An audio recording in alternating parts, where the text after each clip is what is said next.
What I want to show you is this old toolbox. It's over 50 years old, covered in rust and corrosion. The paint is flaking, the middle latch is broken off, and the handle is falling apart. I'm going to walk through the steps I took to refurbish this toolbox. After we take out the middle tray, we can see that there is rust on the inside and out. So to start out, I'm going to spread some CLR inside the toolbox.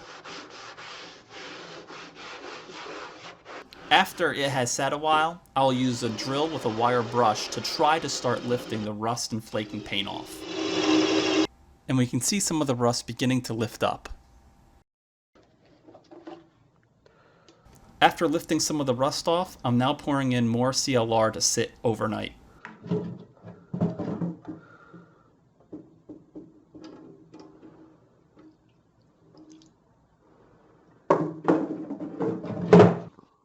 Alright, welcome back. We've had some time for the CLR to sit inside here, and we can see some of the rust has come back, but hopefully this new rust just come right off. I just have some steel wool to start. And we can see that just comes right off all the new stuff. Okay, and this is what's really been sitting and soaking. Old sponge, and we can see that some of this has come up too. Let's give this a shot.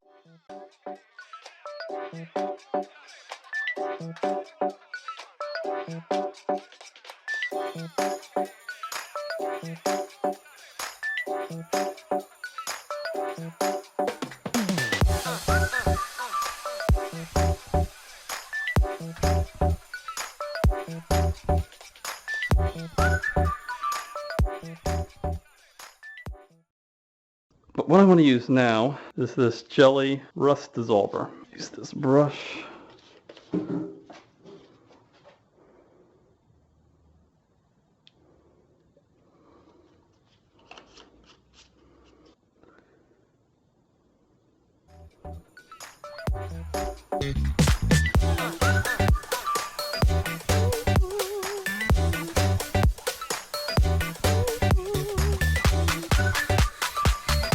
After the jelly has sat on the surface for 15 to 30 minutes, we want to wipe it away to make sure it doesn't eat into any of the good parts of the metal.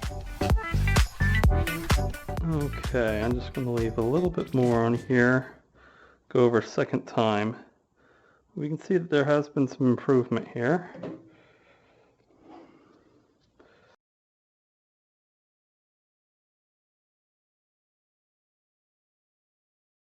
After using the navel jelly, lifting the rust and paint becomes a lot easier.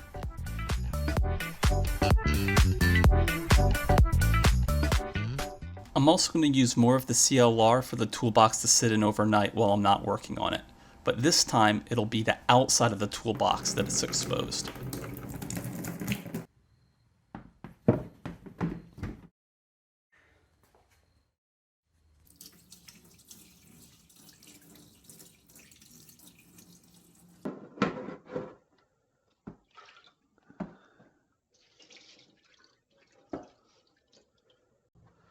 Okay, this has been sitting in the CLR for a few days and I've been rotating it around. There's a lot of stuff on here, so we're just to see how much we can scrape off.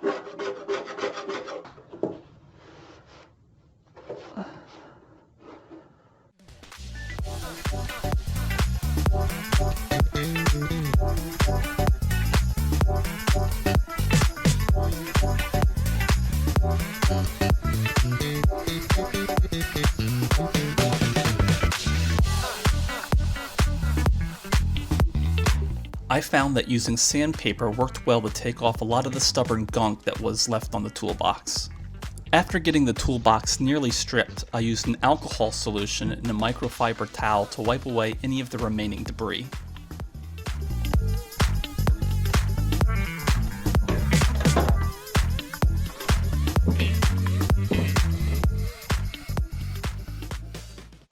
At this point, I want to see if I can knock out some of the bigger dents in the toolbox before it's prepped for painting.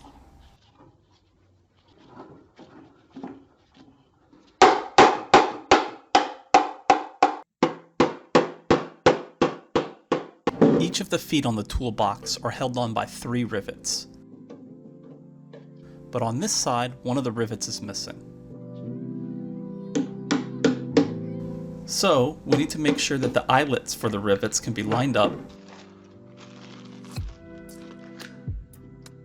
and then we can place the rivet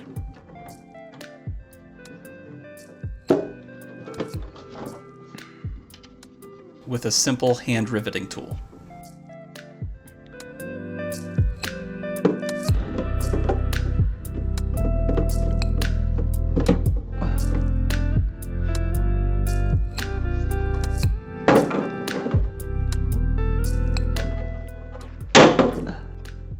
With the new rivet in place on the footer, we can move on to the next area of concern, which is where the back metal meets the top hinge. There appears to be a gap here, so to close this gap, I will use the riveter again to add a rivet through the hinge piece and through the back metal. So, we need to drill a hole in the back metal that the rivet can slide through.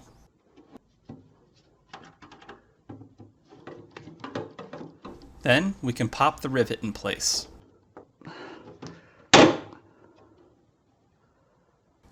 With the rivet keeping the hinge and back metal in place on one side, I'm going to want to add another rivet to the other side to keep it looking symmetrical and to prevent the same separation from happening here as well.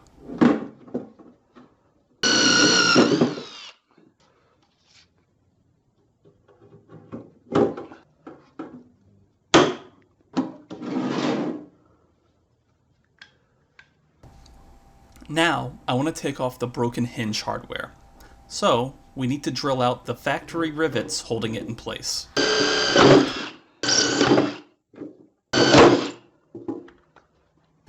Before any painting, we will need to sand down the area behind the old hinge hardware.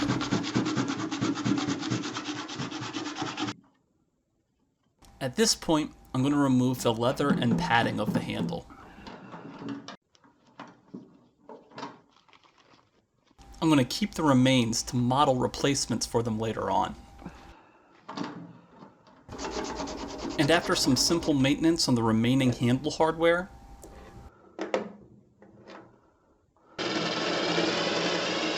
we can get ready to prep for painting. What I want to do is mask off any of the hardware that I plan on keeping. So the upper and lower latches will be masked off, as well as the footer pieces. After they are taped off, I will use a blade to cut the tape to match exactly with the hardware. To start off, I'm going to use a rust reformer primer to prime the toolbox.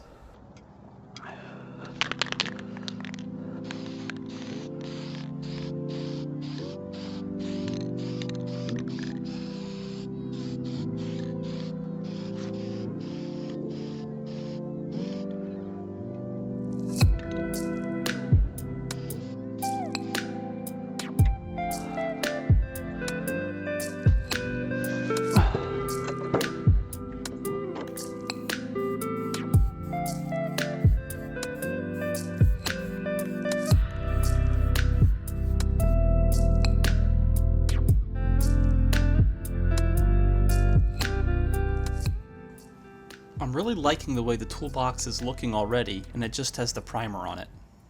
I'm also going to apply some Bondo body filler to the holes in the toolbox from the old hardware latch that I drilled out. The replacement latch that I have has a different hole pattern, so I'll fill these holes before drilling any new ones. The Bondo that I have is a little bit dried out, so I'm not going to need to use as much hardener as you normally would. After mixing the Bondo to a consistent color, it's ready to be applied to the toolbox. And after it's dried, it's ready to be sanded smooth on both sides. Because I wanted to apply the rust reformer primer to as much metal as possible, the Bondo was applied after it was primed. But this means I'm going to have to respray the areas that have Bondo on them.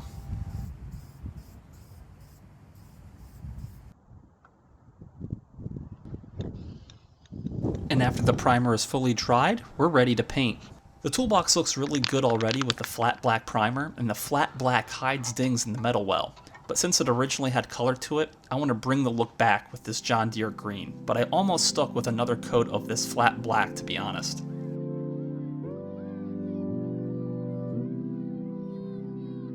The first coat only needs to be a thin, light layer.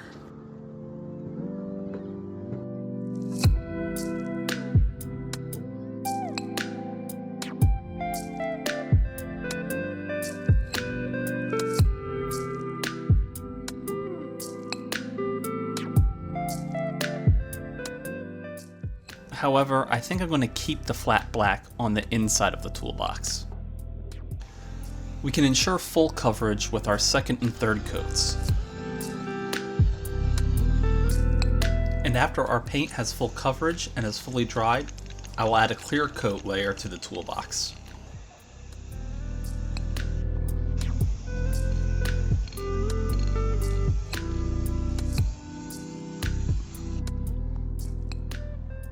And although I like the look of the rust reformer, the actual top coat is going to be a flat black enamel.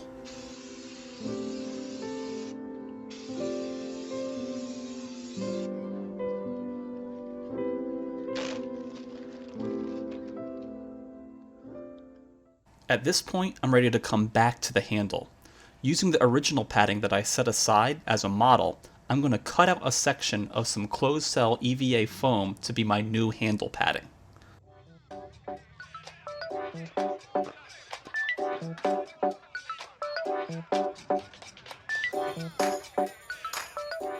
After shaving down the foam to match the size of the original padding, I'm now going to use the remaining old leather handle piece to trace out a template in some new leather that will be used to cover the new padding.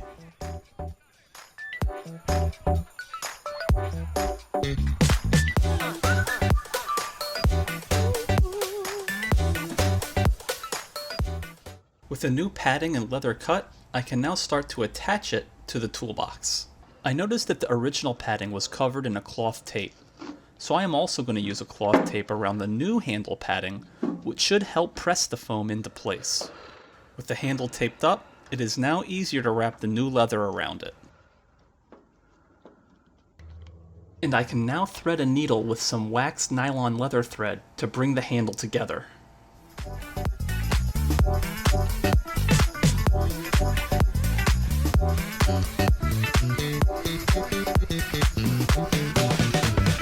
Sewing through leather can prove to be a difficult job, so I finished threading the toolbox in a well-lit, comfortable area. The final step is to add the new closing hasp hardware. After centering the hardware to where it closes smoothly, I tape the hardware in place and then drill the 3 holes needed to secure it in place.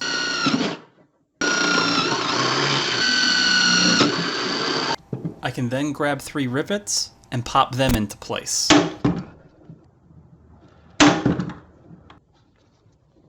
After the rivets are in, I can paint match the back of the rivets as well.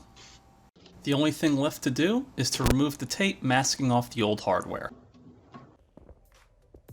Okay, and we are done.